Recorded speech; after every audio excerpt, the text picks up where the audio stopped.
this week. And then there's a lot of extra credit here, and I have 2 more articles to put on here, and this is for this unit, not just for East Asia. We got China, Mao, some Mao historical stuff.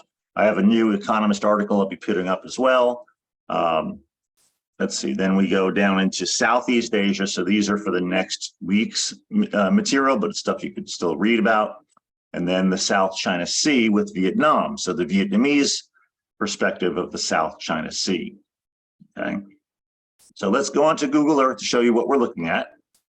Okay, so we've worked on East Asia, all right, South Asia already with Pakistan, Afghanistan, Bhutan, Nepal, and Bangladesh, and then India. Southeast Asia is Myanmar, Vietnam, and Laos to the south. Can you see this, Leah? Yeah, okay. I see it, so all right. I see it in Vietnam. Cool. All right, so now what we're looking at here is China, which is the countries are marked in yellow. Okay, so China is huge, and we're going to see how huge it is compared to the U.S. in our slide/notes. Okay, there's Mongolia right here, which was set up as a buffer state, which is a terminology in geopolitics used to separate big giant powers, so you don't have their armies sitting across the line from each other all the time. We do have some of that here in China and India over there, although that is very mountainous, and instead of using guns, they throw rocks and sticks at each other, which is kind of cool. They both said, all right, we're not going to shoot each other, we're just going to throw rocks at you, which is kind of fun, right? Because you don't want to kill anyone. I mean, that's not the point. But you can see here, Russia is a huge portion of the Asian landmass. And as you go further east in Russia, it becomes much less populated, much colder and drier to the north here. This is Siberia, the famous Siberia. And then there is part of Russia that is extremely volcanic, which is this section right here. I don't even want to try and pronounce it. Every time I do that, I go back to like the game Risk, right? But this is a very volcanic region, one of the most active volcanic areas in the world. And I don't speak Russian, so I can't really put that in English terms there, but it's like Chamakta or something like that. I'm sorry, I didn't get it right. Okay, but then we have, let me put up cities, and as I guess I got to zoom in closer to get to Russian cities here. Okay, this is Vladivostok, the famous Vladivostok, which is the eastern port of Russia. And you can see it's a pretty decent sized city, but it's got a nice port. This is the only warm water port that Russia has. Okay, and it's a very, very little thing. And the problem is it's far, far, far from the rest of the population of Russia, way back there. Okay, and that's one of the reasons they tried to take Crimea and Ukraine to get some sort of warm water port, but you still have to go through Turkey and then through England here in the Gibraltar Straits. Anyway, so here's mainland China. This is the big populous area here. Russia's right there, and it does touch North Korea barely. It barely touches North Korea here. The Koreas are the 2 separated political countries, but as a culture, it's one group of people. Okay, the Korean Peninsula. It's split militarily by the Northern Korean, the Chingmung, what's the name, guy's name? That ruler that's very isolated. They live in Pyongyang. And when we turn on our population map here and the electricity map, you're going to see like 1 dot in Pyongyang, which is the capital, and very, very dark for the rest of the country, which shows you that it's not very electrified or progressive in terms of current civilization and economic growth. But it has a lot of military. It's a huge military state. And there's like 800,000 troops facing South Korea at the DMZ, or demilitarized zone. South Korea is a westernized country, still Asian, of course. It's separated from the other Korea by this DMZ area. And their largest city is here in Seoul, South Korea. I don't know why my languages are in. Yeah, I don't know why my languages are set for local languages, and it's kind of hard to change it right now. But Seoul, South Korea, Seoul is one of the largest cities on the planet, and you can see how urbanized it actually is here. Okay, it is right on the other side. The mountains right here on the other side is North Korea, which is really kind of strange and scary because you got all these troops in your biggest city, very vulnerable. And of course, the river that flows out of Seoul goes right to the border right here. Okay, so that's kind of a little tough as well. So you don't have a security that you really like. And there's mountains here, and there is a canal. There's a canal that goes to the free side there, but it's still kind of iffy. It's kind of scary. Then Incheon all the way to the south. I think it's Incheon down here. Again, I got to zoom in, and it doesn't have the names I really want off the top. Busan, there's Busan, one of the huge cities. The south, a big industrial city. But this is South Korea and is more aligned with the West. It's one of the most technologically advanced societies on the planet. Their Wi-Fi speed, their phone speeds, the phones are so much better than ours at this point. Of course, we have such a larger territory to deal with. But South Korea's technology is really, really way up there. Okay, right across the East Sea, if you're Korean, they call this the East Sea. If you're Japan, you call it the Sea of Japan. Okay, these three countries or these two cultures have been at each other's throat for almost centuries. Okay, they don't really like each other. That stems from a long history of warfare and conquering and occupation.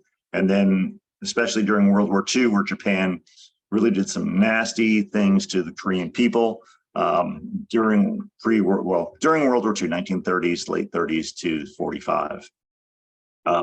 Japan here is, again, one of the most populous islands on the planet, very, very densely populated. It has one of the, if not the largest metro area on the planet.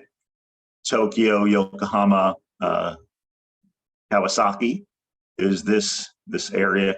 So there's Yokohama, there's Kawasaki, there's Tokyo. There's almost as many people here as there are in the state of California. About 40 million people. I think California has 39 million of the last census. So it is a huge, huge urban area, right?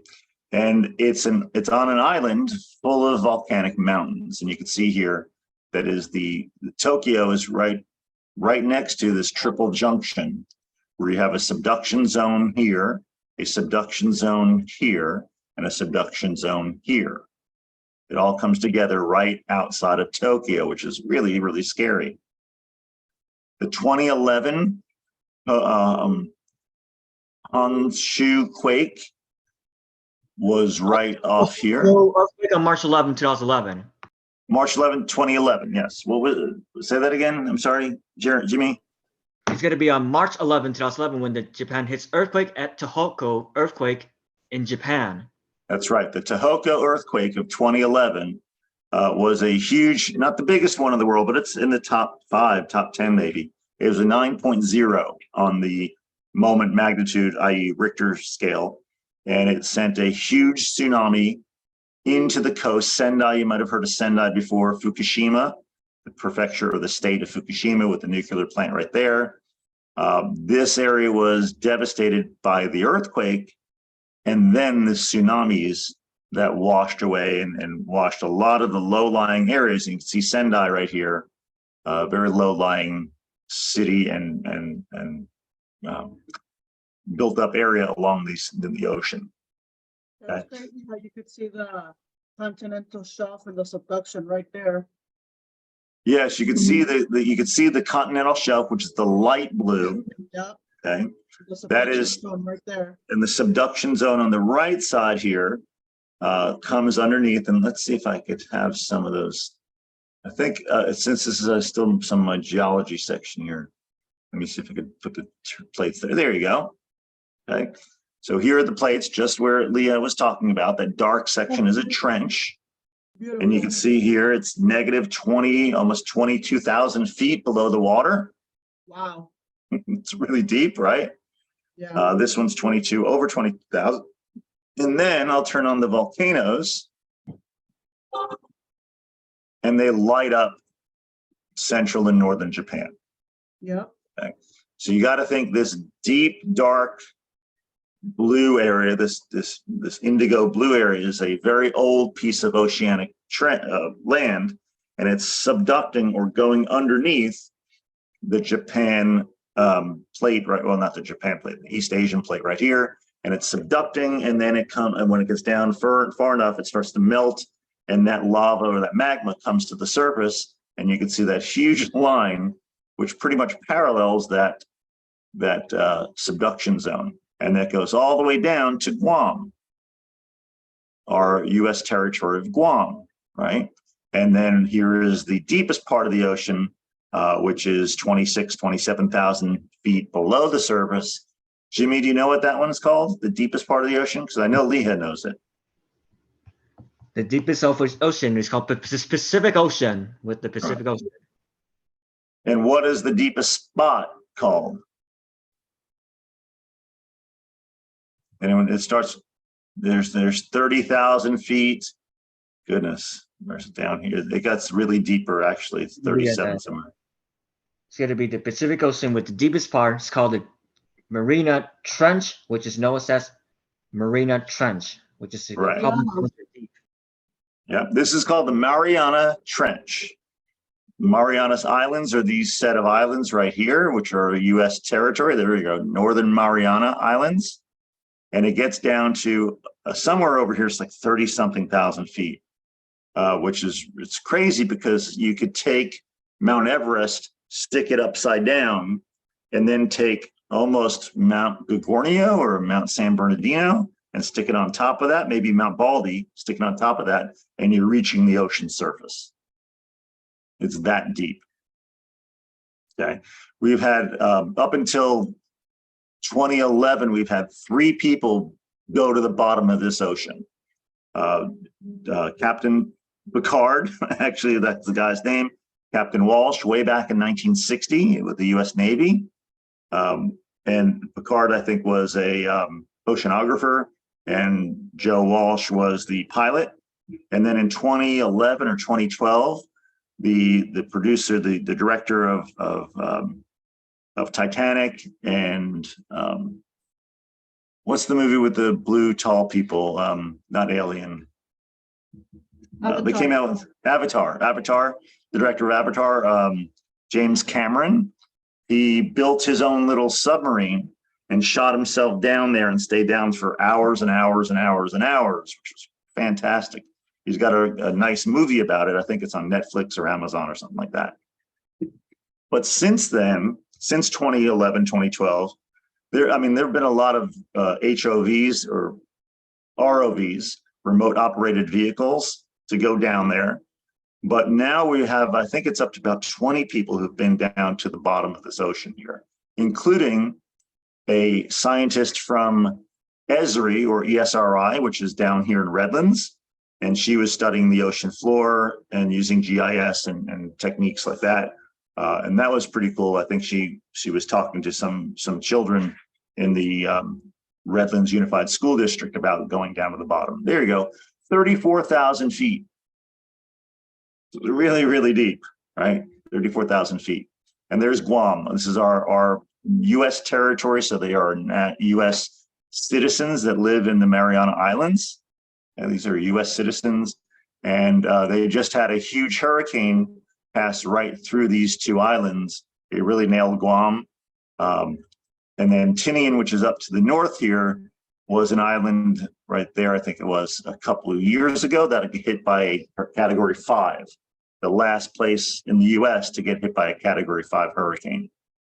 But you can see that the volcanic islands, whether they're below the water, which would be a sea mountain or a seamount, or above the water like Guam or Okinawa, which is over here somewhere. There's Okinawa right there.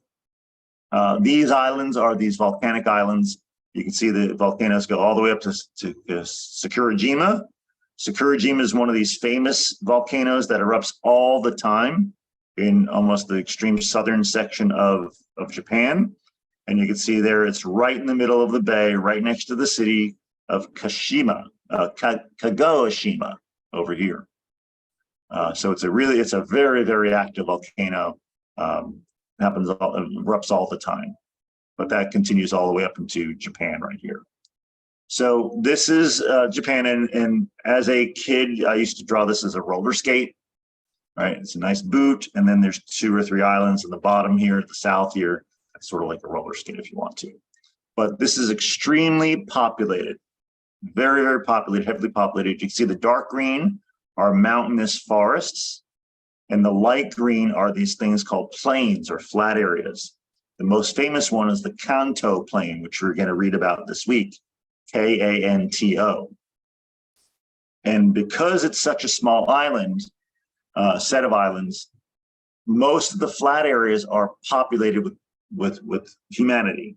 So there's not much place to grow food. So a lot of your vegetables and fruit and meat have to be imported into Japan, which makes them extremely expensive. Like we're talking like watermelons that are $50 and a hamburger that starts at $25 or $30, right? That's because there's nowhere to grow it, because everything is either mountainous and forested and volcanic or flat and full of people. I mean, you can see here, zoom in, and there's people everywhere. Look at that, people everywhere. Okay. And then where it's not people, that's a floodplain, a river floodplain right there. Okay. So that is the most populous city. And again, this is slowly changing. There are bigger cities just by the city itself, but not the urban area. Okay. So there's Japan. We talked about the Koreas. There's Japan. Again, Japan is very cold to the north. It's like sort of like Seattle, but with a lot more snow.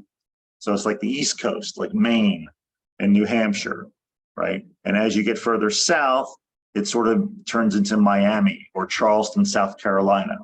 Okay, so it's a very long country that goes through a couple different climate zones. Okay, we'll go down and follow the trench from Japan all the way down to Taiwan, or the island of Formosa or Taiwan. This is a very huge geopolitical flashpoint, because the country of China, this big country here, says this is part of their country and will not let it vote for independence. Back in 1949, when Chairman Mao and Chiang Kai-shek had a civil war, Chairman Mao and the communists won, and Chiang Kai-shek, the nationalist, fled to the island of Formosa and set up the government of China there. And for a long time, this was considered China, especially in the UN, until I think it was the 1960s or late 50s, where then the UN said, you know what, China has more people, we're going to make them the actual China, and Formosa or Taiwan became an independent country that was recognized by many, many countries. But China is putting a lot of pressure, economic and trade pressure, on a lot of other countries to say, no, Taiwan is a breakaway republic of the country of China. Okay. So that's a really big issue. And then every so often, the US has sort of an agreement to protect Taiwan from China. So, China would go and do some military and Navy operations here just to scare Taiwan anytime there's a talk of an election. And the US would send carriers and do their own exercises just to show China, hey, we're supporting Taiwan. So this is a flashpoint that we hope never sparks. Never, ever sparks. Okay. So those are the big outside countries. Besides China, we have Mongolia, North and South Korea, Japan, and Taiwan, if you want to consider Taiwan a country, which most people do. But again, China puts pressure on others not to recognize them formally. Taiwan is just like South Korea, Taiwan is a very forward-thinking territory and country. It has high technology, excellent technology, but it's plagued by earthquakes. As you can see, it's at the subduction zone right here. And I'm not sure if they have volcanoes or not. I don't think they do. To the north, they do. But it's not as big as Japan. Japan is littered with volcanoes, but Taiwan suffers from earthquakes a lot. And Taiwan's sort of tilted, so you get all of the cities and the not all of them, but the large cities and population zones on the west side, which again makes sense if you trade with China. And then the east side is forested and mountainous, as you can see here. Okay? Forested and mountainous on the west side, the east side, sorry. And it dips down towards China and the China Sea here. Okay. Forever, the communist country of China was not allowed to trade with Taiwan.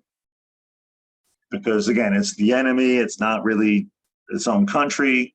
But forever, since the 1950s, these these big cities along the coast would always trade with Taiwan, even though it was illegal to do so.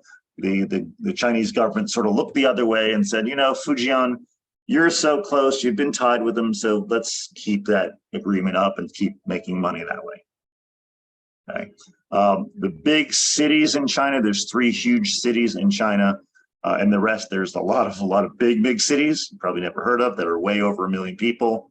The capital is Beijing, which is to the north here. So it's sort of like New York or Boston or something like that, where it's on the East Coast and it's cold and snowy. You can see the mountains are right behind it where they're going to do where they just did the Olympics, right here. And we talk about that in our physical geography class because it's warm air coming down the mountains and it melts a lot of the snow. But Beijing is the city right here, the big, gigantic capital city. And if you zoom in, you can see the Forbidden City portion right here. Okay. It's the Forbidden City, which used to be just the rulers themselves, but now it's a little more touristy. But it's the huge city, the seat of power for China. And then the Xi'an is the big port city for, again, your largest capital city. Okay. The next biggest city, or actually bigger city, is called Shanghai, which is, there it is right there, Shanghai. And it's right at the mouth of China's largest river, the Yangtze River.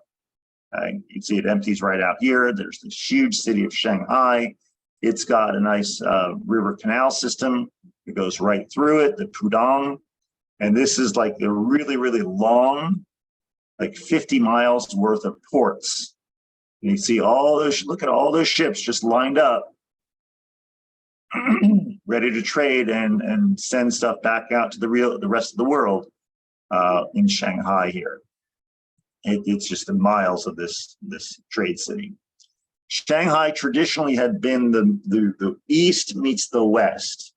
It's been like the most westernized of the Chinese cities because it's at the biggest river, it's facing east, the trade and all that stuff. It's sort of been the meeting point between Western economics and Eastern Chinese economics in Shanghai. And it's transformed itself over the last 30 years, just like most of China has done. With brand new buildings, and it looks fantastic. I suppose it's really gorgeous. And then to the south, so you have a big city to the north of Beijing, a huge city in the center called Shanghai, and to the south, you have Shenzhen and Guangzhou. Okay.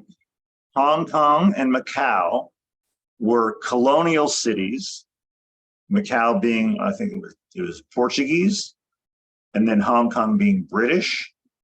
And in the late 1990s, the British government ceded Hong Kong back to the Chinese. And they said we're going to keep the freedoms that you have, and that is slowly being worn away by the Beijing government. Okay. Shenzhen is the big, huge city just over the border of Hong Kong. And let's see if I have if this actually does work here. Oh yeah, look at that, back to 1979. So look at the difference. Leah, you got to see this. Look at the difference between 1979, and again, this is not a huge, it's not great with the satellite pictures. Let me take off the places in the, well, I want to leave the borders there. Okay. So this is Hong Kong and this tiny city of Shenzhen, which had about 5,000 people in 1979. 1983, not much has changed, right? You see a little bit more growth along the border. And Shenzhen had always been the quote unquote trade city for Hong Kong. Hong Kong was not allowed to trade with China because it was British, but the government sort of looked the other way and Shenzhen became the black market trade city that goes back and forth between the West and China. But 1984 all the way up to, and look at what has happened to all this green, okay? So 1979-ish, look at all that beautiful green. My friend used to live in Hong Kong, used to come to the border and just stare at China saying, like mystically, like, look at all those beautiful mountains. This is my homeland, this is China. And then over time, this has now become a huge city. Okay. So from here, look at that, there's barely anything here, right? There's a couple little small towns and a lot of green, a lot of open space. And now you're looking at 2020. This is not even the latest version, right? 2020. And you can see how packed this is with factories. I mean, look at it, zoom in. I mean, look at this thing. It is packed with people and factories and development. Sorry, I have to say it. I prefer the green. Sorry. A lot of people do, yes, a lot of people do. But this has, and they got to go somewhere. yeah, I mean, you have 1.3 billion people. They have to work somewhere. So this has really pulled a lot of people from the rest of the country to South China because of jobs. Now, again, they're not the best jobs. They don't pay the best, but they pay much better than being a poor farmer in the rural zones. Okay, and for a long time, you had to have permits to move down here, and you know, you work 30 days straight and get 1 day off, you know, and they'd run through because there's more workers. And if you don't want to do it, we'll get somebody else to do it because there's always 10 more people waiting to take your job. So it was really a cutthroat business here. Jimmy, do you know how to say the city's name? Guangzhou. Yeah. I think it's called Guangzhou. And it's, I don't know, you have to do the pronunciation, but I think it's Guangzhou, with a J-ish sound. But this city, again, has been transformed from 1979. Look at all this, all right? And you can see all these farms and rice paddies in Guangzhou, all the way down to just a mega city, a megalopolis type of area here. Okay, this is called the Pearl River Delta. Pearl River is the Z River, the ZIXI River, and it comes down here, and then you can have Hong Kong, Macau, which was a pretty much Wild West Portuguese colony, just like Hong Kong was a Wild West British colony. As long as taxes kept being paid, they didn't really care what happened. It's famous for all those kung fu movies of the 70s and 80s that many of us or some of us grew up with. But you can see here, Shenzhen is now a huge city of 5 million people. Where's Guangzhou over here? Now that's over like, I think 15 million people. You have from like factories, millions of factories here, bringing millions of jobs to people. And you can see here, it is a big, gigantic one urban zone. Okay. And this is called the Pearl River Delta, or South China.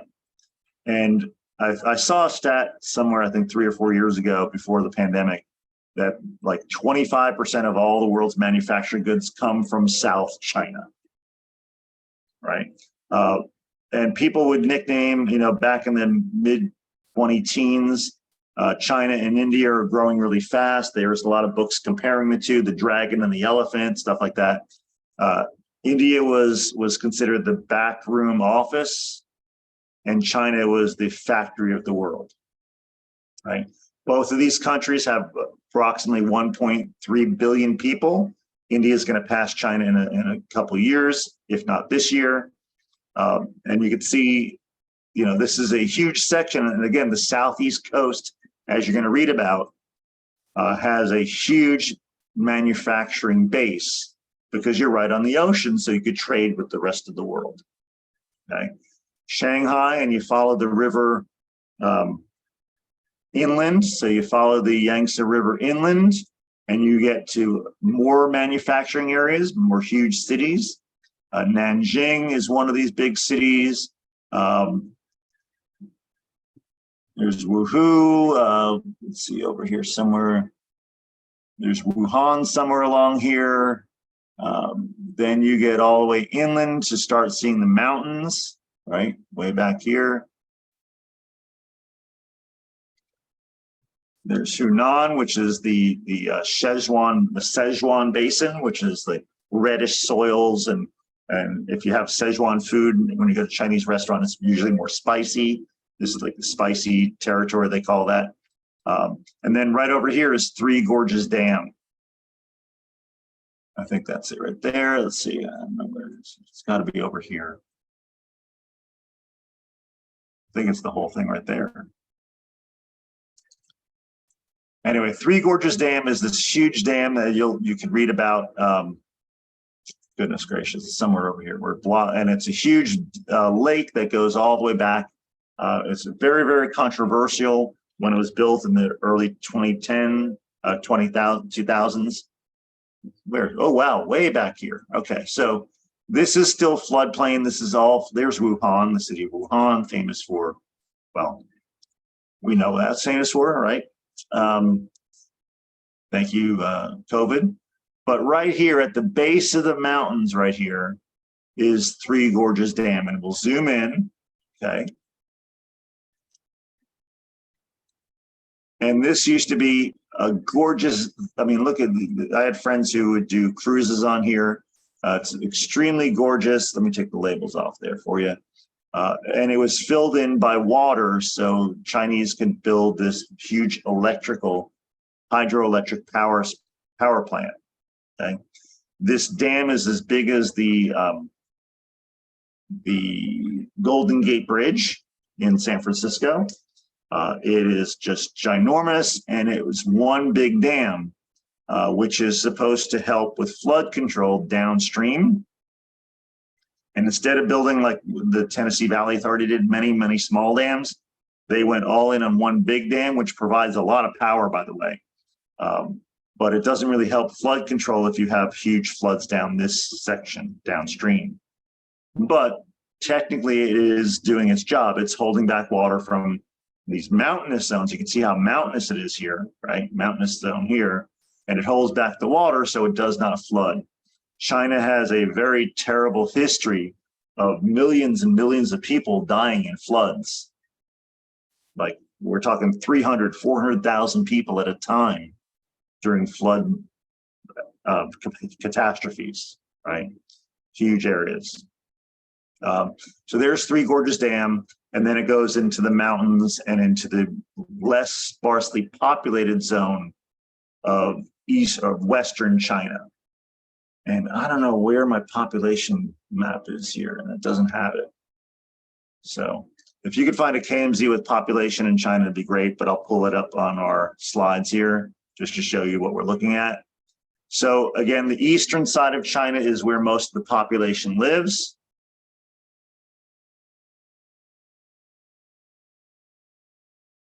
There's my population map. I'm the one who actually made this map. Yeah, okay, so there we go. Or not this particular one, but I made one when we used to do this. So what am I doing? No, I don't want to do that.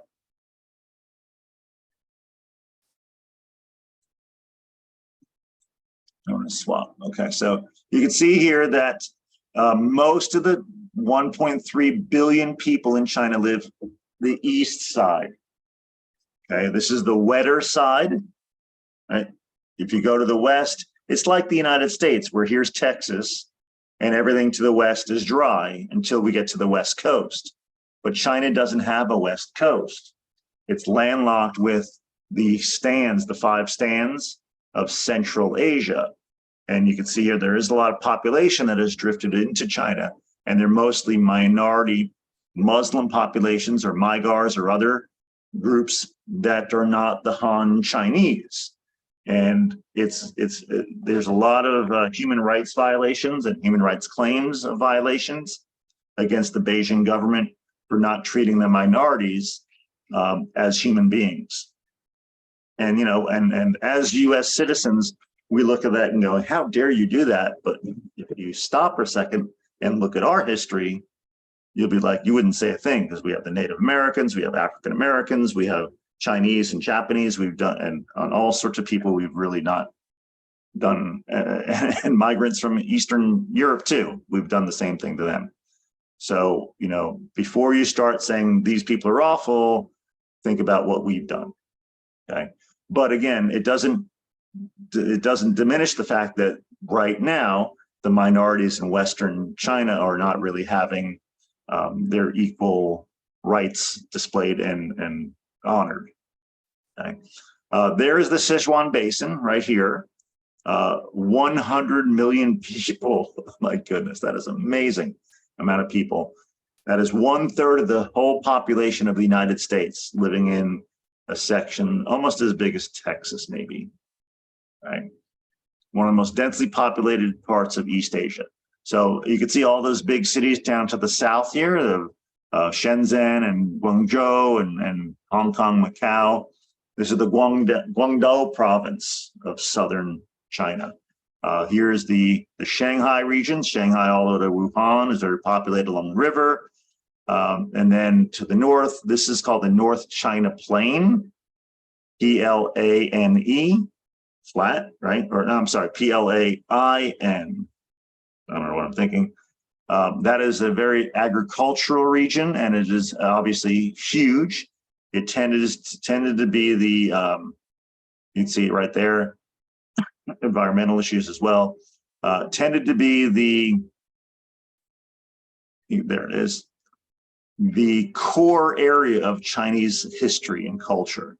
The Han Chinese to the north, this is really where the Chinese dynasties started. You can see the flat North China Plain, so that's where you have a lot of people living there. So again, the 3 major rivers, the Huanghe, which is called the Yellow River in English, Huanghe, that rolls through desert areas like here in the high desert where we live, the Mojave River Valley area, and it picks up a lot of loose soil called loess, Loess, loess. There you go, spelled correctly. And this is like yellowish, tinty topsoil that's been blown from glaciers and stuff like settled. So the river picks up all that sediment and it looks yellow. So we call it the Yellow River.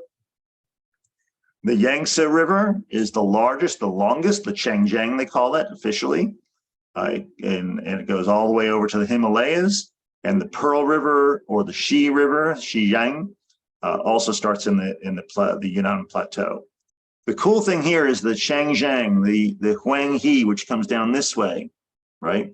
The huge Mekong River, which we'll learn about next chapter. The Red River of the north of Vietnam. The Brahmaputra comes all the way here. The Himalayas, the Ganges, Brahmaputra, Indus start here. And I think in this section of China, let me go back to our map here. Okay. This section of China, you can see all these huge valleys that are scoured from these rivers. Okay. So in these different river valleys, you have these huge rivers, extremely important rivers that flow away from the zone, the Mekong, the Irrawaddy, the Red River, the Xi River, the Huanghe River, all these rivers that are in this zone, they drain the Himalayas and it goes east. So it's really kind of cool. It's a geographic sort of like an oddity to have these major rivers coming from one location. And the famous Shangri-La, if you've ever heard of Shangri-La, This is an area somewhere over here. I think the National Geographic magazine did a feature on it, I don't know, maybe 10 years ago, 5 years ago, about this beautiful area here in Western China that is just, barely touched by civilization and just gorgeous mountain zones and stuff like that. Okay. So that is the physical geography and basics of China and East Asia. And I wanted to show this slide next, just to show you a comparison of the lower 48 states of the United States versus the country of China. Okay. So it's very comparable in size. It's almost the same size, but again, we're not including Alaska here, right?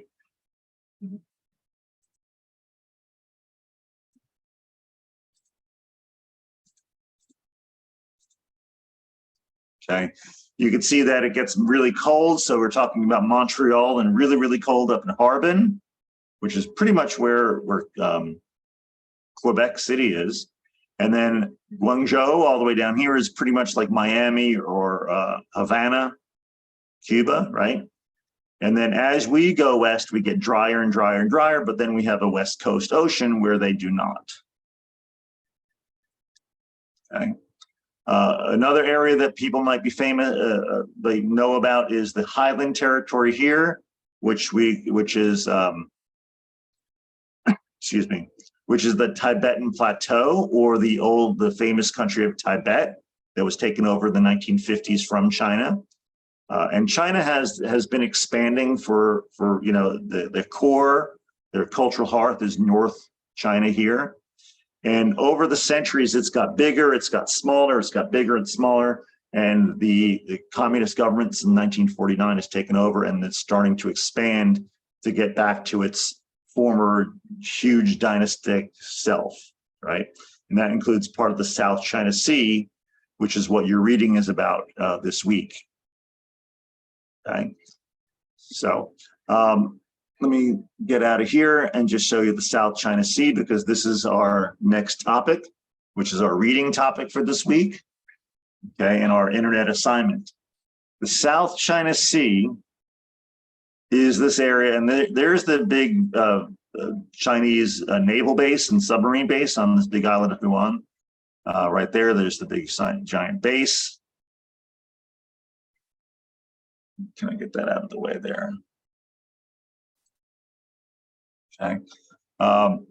So this is the South China Sea, right? And China, as you'll see in some of these articles, China has this old map from the 1200s that has a dotted line that goes all the way down to here, being their territory. Okay. So if you go to Google and type in, let me just type in China Sea, South China Sea, 7- line. Okay. So it's this territory that they claim is theirs from way back in the 1200s, 1400s, stuff like that. Okay, let me pull up that map right here. So it claims all of this as their territory, which, based upon current current treaties and international law based on the seas, China's border should be about 20 miles from the coast, or 200 miles economic zone, right? But this is way past that, and it is infringing on the territories of the Philippines, Brunei, Malaysia, and Vietnam.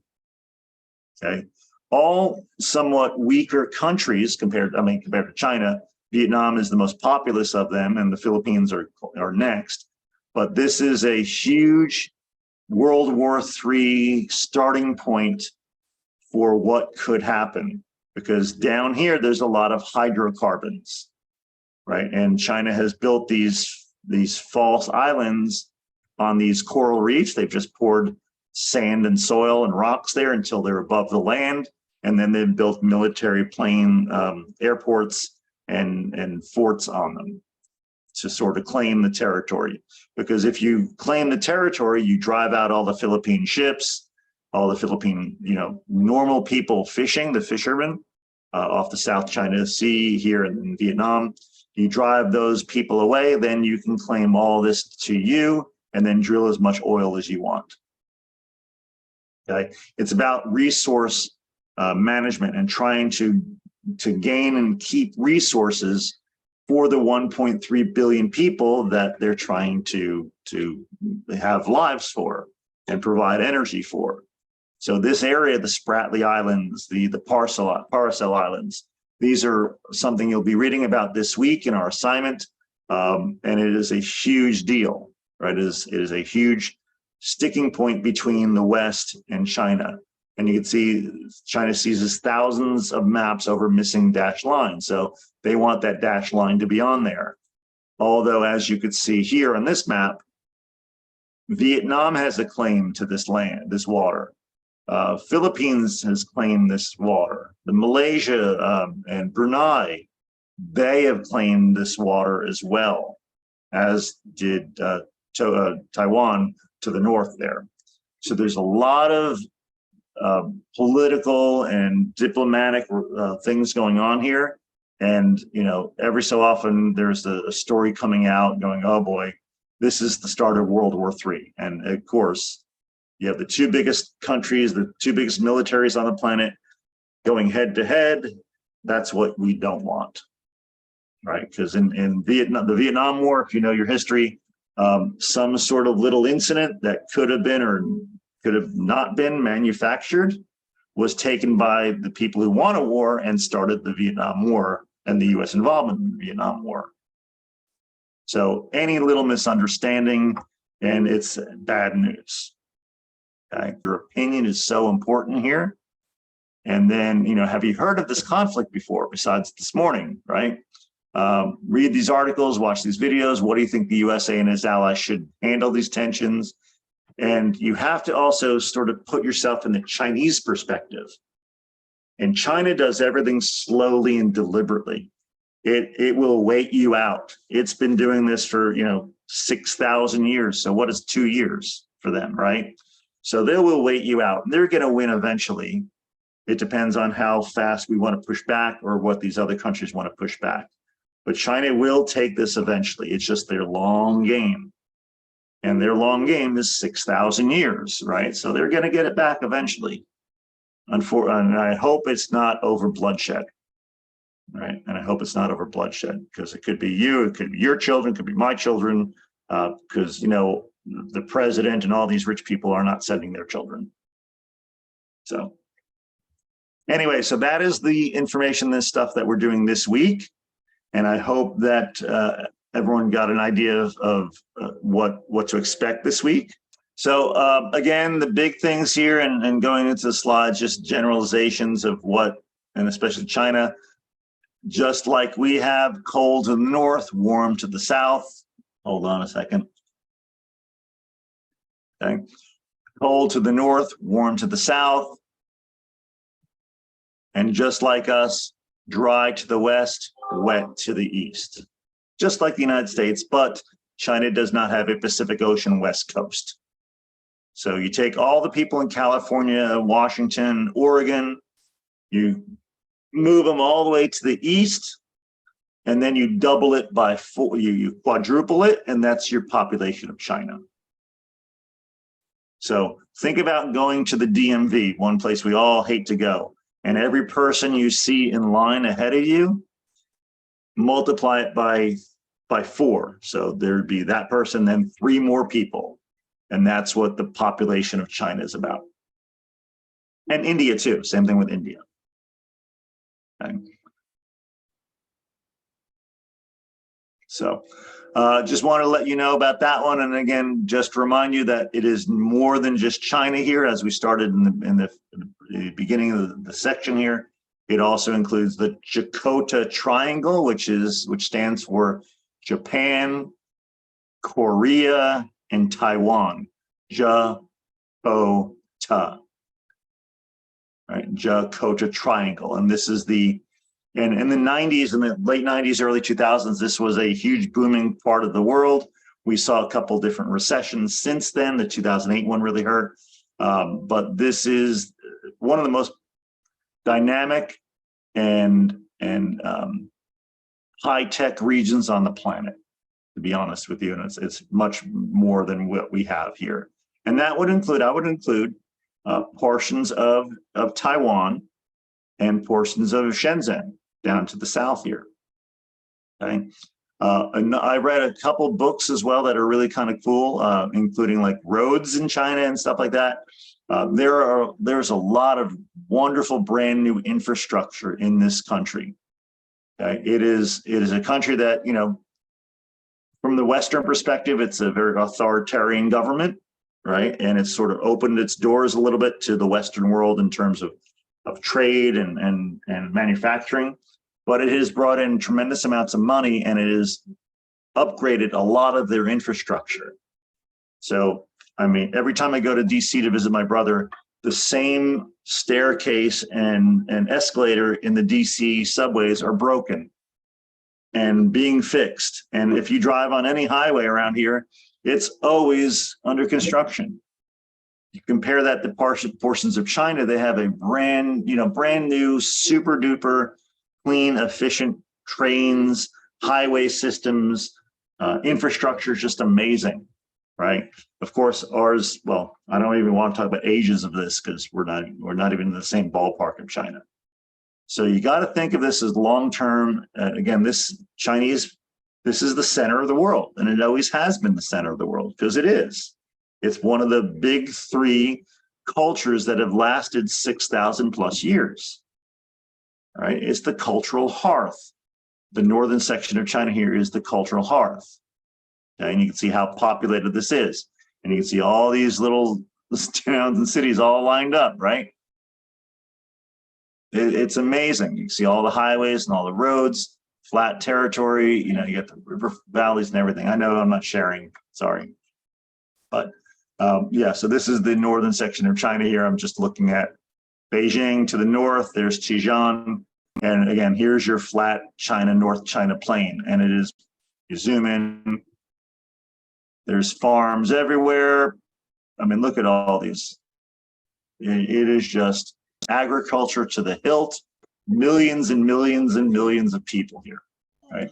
This is one of the cultural hearts of the planet, right here. So, and you got to give them a lot of credit. They've gone from I hate this term, third world. It's underdeveloped, very poor, very rural. And in the last 60 years, they've had some big hiccups, including mass murderers, giant purges, famines, all sorts of things in the 60s and early 70s. To be honest, they've turned it around, and you got to give them credit. I mean, as much as you hate the government, as much as the government, the U.S. government don't really work together, it's a miracle. They've taken millions and millions and millions of people out of poverty. Professor, Good, Leah. do you think the population started booming when they stopped having the one-child mandate? So the one-child policies you're going to read about in the textbook and basically it's like this. In the 1940s, in the 1950s, when Mao, the communists, took over China, they were also going up against the Russian communists. Okay. And it was sort of two different types of communism. And Mao, the chairman, thought that no one really took China seriously because it was a very agricultural, extremely poor society. Yeah. So his policy was everybody has as many kids as you want. So in 20 years, they doubled their population from 500 million, which was by far the largest on the planet, to 1 billion in just one generation. And of course, that is extremely fast. So of course, they had a lot of trouble. They had a lot of they couldn't feed people. They didn't have the infrastructure. The schools weren't there. The hospitals weren't there. And they went straight down in terms of, they nosedived. They had a huge famine. And then Mao started killing people and moving like people with high educations to the farms, and they didn't know how to do things. So there's a huge problem in the late 60s. When Mao passed away in the early 70s, they had a new regime take over. And that's when they said, all right, we got to stop this. One child only. We're out of control. We're going too fast. We're going off the cliff, which as an authoritarian government, you could tell your people one child only. That's it. We'll sterilize you. We'll take your children and drown them. We will do whatever it takes. We'll give you apartments and schooling for that one child. But if you have a second child, we're going to take all that away. Right. And that was an extremely harsh thing to do. But you also got to think of the mentality of East Asian societies, where it's not about the one person, it's about the collective. And it's been that way for a long time. So they evolved, and their one-child policy took their population from here to stabilizing. Now, there are many issues with that, including the families, if they had a girl, they would kill the girl, because traditionally the boys would take the wife and then take care of the parents. And if you had a girl, you lost that girl to the family that they're marrying, and then no one's there to take care of you. And if you only have one child, there's no other second chance. So it was a big cultural shift. And then, the government said, all right, well, if you have a girl child, keep the girl, and in 4 years or 3 years, you could try again for a boy. So they sort of started saying, we can't have our girls killed. But if you look at the population numbers, there are almost 20 million more men than women in the ages 5 to 25. It's a huge gap. They call that the, family tree. It's now a family stump, because those 20, 25 million boys can't find a wife and can't start a family. What this has done, it has actually slowed the population growth of China to where it's very manageable now. And it's actually getting to that point where it's 2.1 or below. So it's sort of reaching a little plateau, and they think it might start dropping slightly, which is, for the earth, that's great. But if you're working in a capitalist society, you always have to have more people and more money and more growth, which doesn't really, the earth doesn't work like that, right? So China has curbed their population, and it's stabilized it, which is great. It's great for the whole world that it's not run away. However, you have a country like India, which is a republic or a democracy, supposedly, that you can't tell people you can have one child. And that country is still growing fast and going to pass China this year or in the next 2 years. Okay. Then you have countries like the Philippines, which are very Catholic societies, where the church has a lot of interference with the government policies. So contraception is not looked upon great in the Philippines, because it's against the Catholic Church and other sort of policies. So even though they want to curb population growth, the Catholic Church, who is very influential, says, no, that's against our policy. And that's where they're doing a lot of those floating cities, right? Where they tie up the drums, the plastic drums, and they make floating cities because they're running out of space. I haven't heard about that one. That's a cool concept. Maybe in northern Philippines, yeah, that would make sense. But you can see here, there's thousands and thousands of islands, and again, they're mountainous and volcanic. Okay. So it's sort of like Japan. I'll look it up. I know I've seen that somewhere where they are literally making cities in the rivers, because floating cities. Yeah, that I would absolutely back you up even if I didn't see that. Yeah, that makes complete sense, because again, you see there's volcanoes and mountains everywhere, and if you're a growing population, hopefully it's not in just one city. Yeah, I'm just not sure if it's in the Philippines, but I know I've heard it. Yeah. So there you go. And I hope, and thank you for the comments. I appreciate it both. Appreciate you both. Anything else you'd like to discuss or talk about or questions? Nope. Did I answer your question about the one child policy and Yeah, that makes a lot of sense because I thought it had been like that from the beginning. I didn't know they had like an overpopulation problem before that went into effect. So yeah, that that's huge really problem. good to know. And then just to clear that up, I think it was 2015 or 2016, the government actually abandoned that one child policy. Yeah, it was Because they saw themselves, they saw the demographers, the people who'd study birth and death and stats, they saw that curve going like this. So they said, all right, well, let's back off. We've sort of slowed it down where we want to be. Now let's manage our growth. And I think you could have 2 children maybe, or maybe 3 if you're a minority in the western part of the country, stuff like that. Yeah. Yeah, great. Yeah, that's a great topic. And again, if you want more extra credit, you read, there's plenty of articles out there to talk about this. Just make sure they're reputable. Yeah. Gotcha. Yeah. All right, folks. Thanks so much for sticking around for that extra 10 minutes. And I hope everyone had a great time. I'll talk to y'all soon. Bye-bye. Thanks, y'all. And thanks for the great questions. Appreciate it.